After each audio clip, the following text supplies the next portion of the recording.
Hi, everyone. This is Rich Logis, Executive Director of Leaving MAGA. I am honored to be part of Democracy Fest's amazing lineup of speakers. I'm one of those who fell down the MAGA wormhole. For 6 years, I was very active. I had a regular radio gig, and I wrote op-eds for far-right outlets, hazing Democrats, owning the libs with the best of them. I even started my own MAGA podcast. I was all in. And yet here I am talking with you today.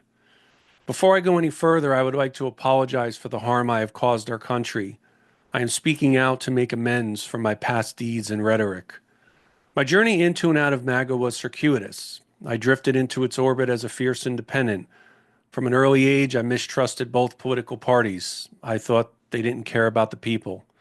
In the 2000 presidential election, when I was 23, I voted for Ralph Nader. Over the years, that strong independent streak never faded. By the time Trump came along, I was primed to fall for a guy who promised to obliterate the established political order. The spark of my liberation actually was struck by my governor, Ron DeSantis. It was the summer of 2021. I was already harboring doubts about MAGA since I never believed the 2020 election was stolen, but for all intents and purposes, I was still very much on the team. COVID was ravaging the nation. By this point, the summer of 2021, roughly 650,000 Americans had died from the disease. I began to see news stories about a surge in COVID deaths in Florida from the Delta variant. Children's hospitals were getting overcrowded, and some kids were dying. I was getting freaked out. My older girl was 5, and my youngest was just 2.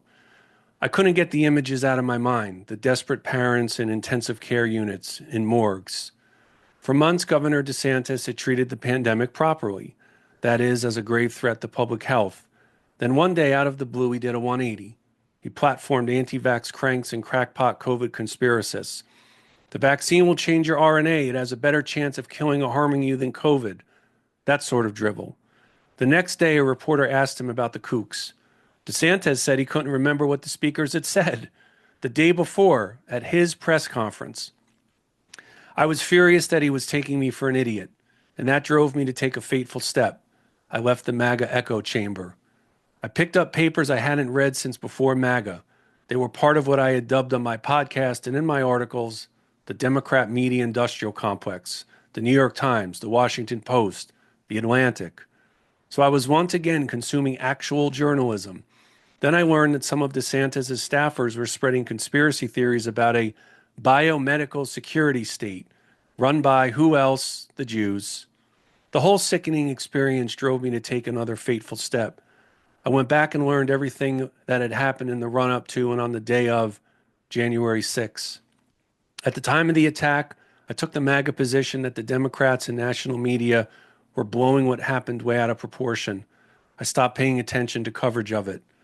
I had also told myself that the extremists, the Proud Boys, the Oath Keepers, the Three Percenters, were just hangers-on, political dilettantes who were there for the excitement rather than the politics. But I soon came to learn that these groups were far from irrelevant. In fact, they were Trump's allies, which meant they were my allies. I was complicit.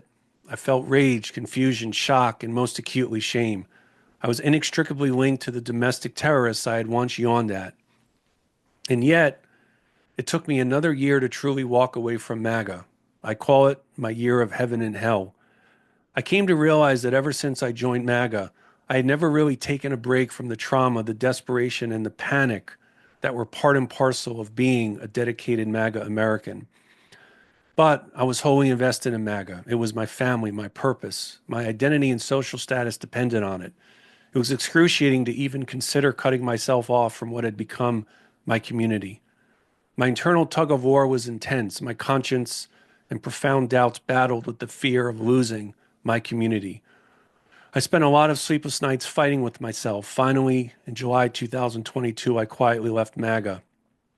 I almost immediately felt that my private act, however, was insufficient. I published my mea culpa a month later at Occupy Democrats.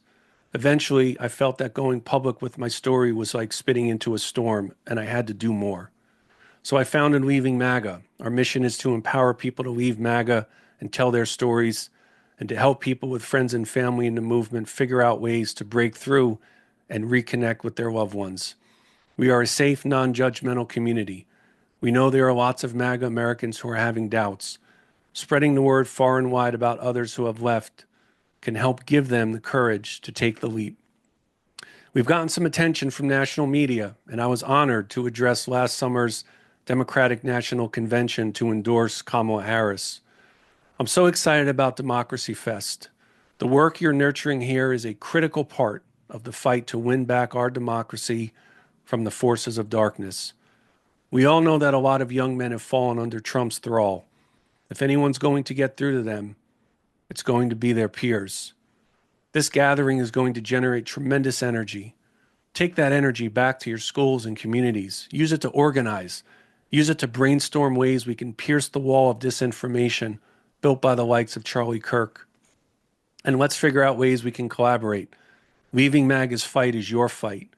Thank you again for the honor of being a part of Democracy Fest.